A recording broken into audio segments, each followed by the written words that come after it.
আসমান আল্লাহ বানাইছেন কুন ফায়াকুন বইলা, ফেরেশতা আল্লাহ বানাইছেন কুন ফায়াকুন বইলা, জমিন আল্লাহ বানাইছেন কুন ফায়াকুন বইলা। কিন্তু আমারে আপনারে আল্লাহ পাক কুন ফায়াকুন বইলা বানায় নাই।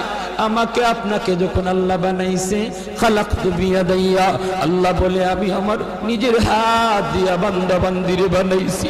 কারণ এই চেহারার মধ্যে এত দামি কপাল, ওই কপাল দিয়া বান্দা আমার কুদরতি কদমে সাজদা দিবে।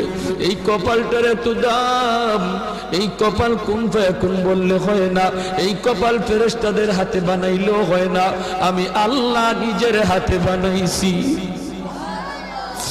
আল্লাহ পাক কই আমি আল্লাহও দেখি জমিনে কেমন অন্যায় হয়, অত্যাচার কেমন জুলুম হয়, জমিনে কেমন অন্যায় হয়, অত্যাচার হয়, কেমন জুলুম